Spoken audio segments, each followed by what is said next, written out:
rabbit people. And not the ones you see in the magazines that exploded black market Fantasia sales. Genuine, long-eared, tiny red-nosed, two-leg standing, opposable thumb having cottontail motherfuckers. And to top it all off, they're from the moon. I don't know if you've ever gotten the chance to go to the moon in your life, but there's like no oxygen up there. These guys have evolved beyond the need for that stuff. You're looking at the true apex predator here. I'm Reki, and as your resident big game hunter / lorologist, PhD, I've made it my mission to figure out what these sneaky little f***s are doing before they wipe us all out with their space lasers or something. Ha! Missed me. Where did they come from? Are they aliens sent to wipe off the planet? Are they the real mastermind behind the Asian plot? Did some primal at one point just yeet a couple of years at the moon, and then slowly over time they evolved and adapted in order to one day wreak their vengeance upon us all? By the end of this video, we'll find the definitive truth so that I may expose this rodent deep state, and you won't be surprised when you find out who the real next bad guy is.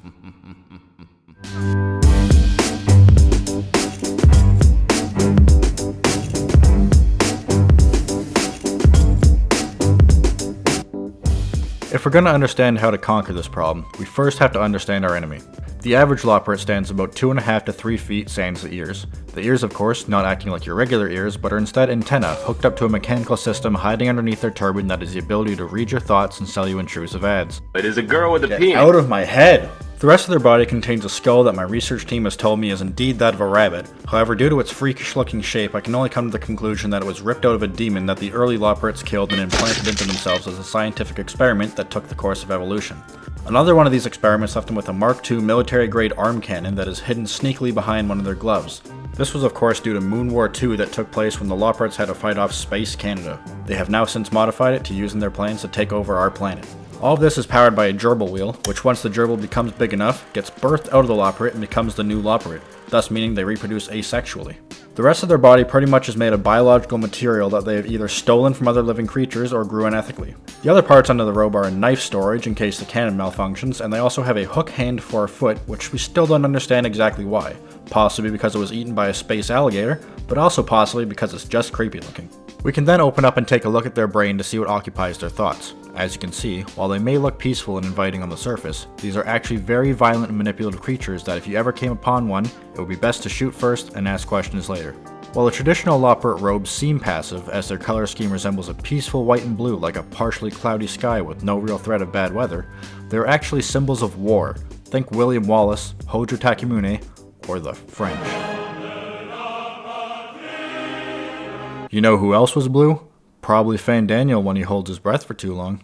Now the history of the Loporrits is questionable, because while religious texts would tell you that they are the servants of Helynt, who are there to extend their hand in welcome if the world ever ended, thus selflessly creating a home for hundreds of millions of refugees, what if they were the real perpetrators of the aforementioned final days?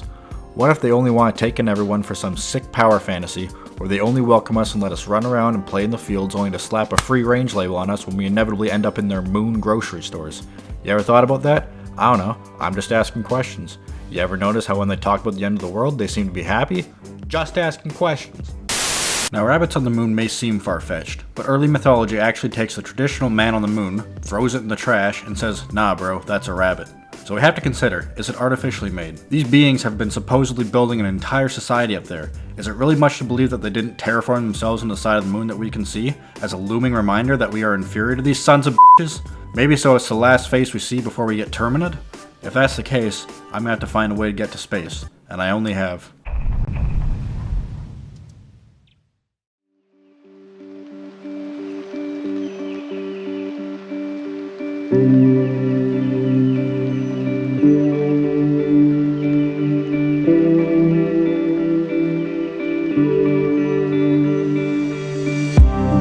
After spending a good 40 to 50 seconds looking at the Wikipedia page for rockets, I'm pretty sure I can do this. Like what? You just need an airtight container and something to make it go up? We've all seen the movie, we know it's possible. We just need to gather the right materials, craft the device, and find the optimal time to launch so we hit the moon, while making sure we don't miss and end up floating through the endless void of space forever. But I'm not worried. Physics isn't all that hard if you cancel out the zeros, drag the ones, apply the Pythagorean theorem, as well as throw in a couple other math terms that make me seem smart, so you're left with a simple equation that even a marmoset could figure it out. Don't let anyone tell you rocket science is hard. Now there are 4 main components I need. A large enough Tupperware container that can fit me, which I may be able to find in the Kugane markets, as we all know that Domans make the highest quality Tupperware. And that's a fact. Don't settle with that dollar store Gridanian stuff where the lids won't fit properly. We also need a standard balloon, which are very common. These things are just littered around the North Shroud. Hopefully I can poke one with a stick enough to get it to like me so I can attach a string to it. I would need that string, which I could probably find in Norvrant, as it is known as the rope-making capital of the Reflections. That's another fact, it's practically their slogan. And lastly, I'll need some chips for the drive. I'm not picky, anything will do. However, those dang capitalists did open up a new Doritos factory just outside Ulda, so I guess we'll have to either ask nicely or plan a break-in. First off, the container. I'll need a charter ship from Limsa, so let's head there first.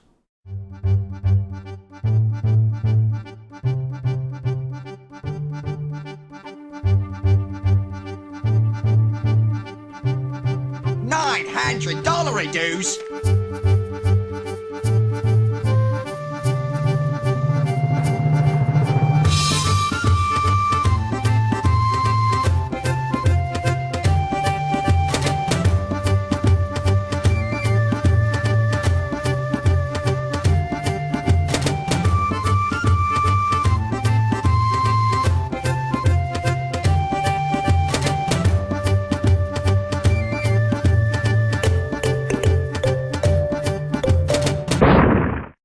God damn it.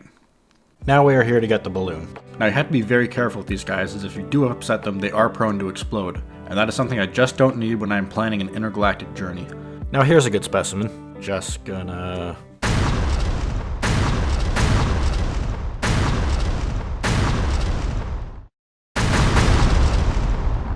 Finally got a... I'll name you Steve. No, Steve! I really should have gotten the rope first. Wow, that was surprisingly easy. I guess someone's just getting lazy with their editing. Oh well, time to find Steve too. Stay. Good boy. Now to find a diplomatic solution for these chips.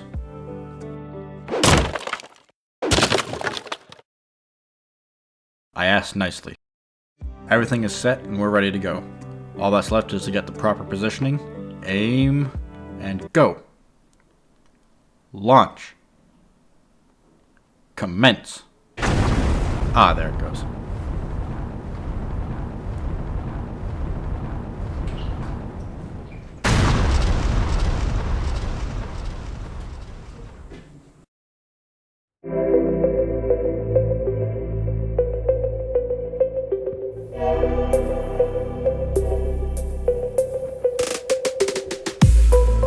So I've been on the moon around a good 5 minutes, and I've seen more Dairy Queens than Loporrits. How is that even possible? This place is a desolate hellhole and no one should come here. But this only raises my suspicions. Here I was believing in what we were all told in school, that this place would be a paradise, and yet I've seen better reviews for 1.0. Nonetheless, I will continue on until I find some sort of rabbit weaponry capable of leveling planets like I know they have up here. Now, as I learned from scientific documentary Wallace and Gromit, Everybody knows the moon's made of cheese. and I've always been curious, and I don't think I'll ever get another chance, so welcome to my Moon Cheese review, brought to you by Sal's Airships. I ship that with Sal's Airships. Now you've probably heard that the more a cheese ages, the stronger and more flavorful it gets. So the moon, being millions of years old, is certain to have the richest, fullest, and greatest lactose-based tasting extravaganza ever, right? So without further ado... Ah, gross, it's just a craft single. I've heard that there were some Loporrit sightings in this quadrant, however all I've seen so far is radioactive plants and sentient piles of... well, I don't even want to know. But at least this tower gives me the vantage point I need to... wait a second, what is that? I think I found the space laser.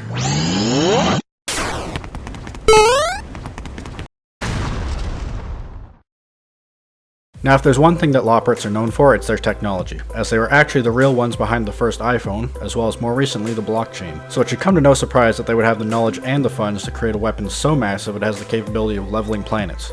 Now, since this isn't one quite set up right, I would have to assume it was a simple prototype, and therefore tossed to the side while they work on the newer model. But just for curiosity's sake, to fully understand the threat level here, if we open up the side panel and touch these two wires together, it should...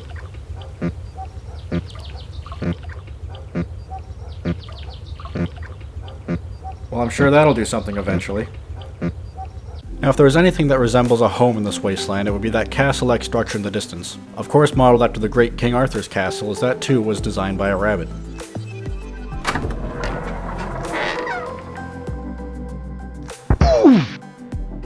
Be very, very quiet. I'm hunting weapons. Ah, f***.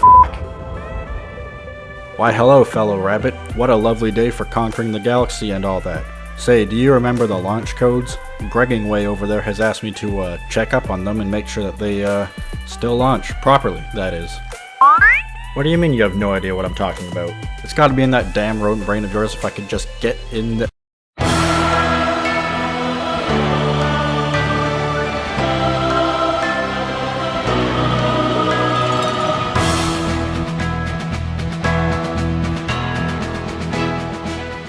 There's an old proverb that simply states, if you chase two rabbits, you will not catch either one. And I was so distracted trying to chase these rabbits to prevent another calamity that I neglected to chase the rabbit I should have been trying to wipe out all along. Racial intolerance. The space bunnies aren't all that bad, and hey, if they got some secret plot to overthrow society, I say let them. So go on ahead, do those tribal quests. Sell their NFTs or whatever the fuck they're gonna have you do. For the Ghost Parade Broadcasting Corporation, I'm Dr. Recchi, PhD. And tune into the next episode where we find out just how many Garlean bodies you can fit inside a water tank before it is technically and legally considered a war crime.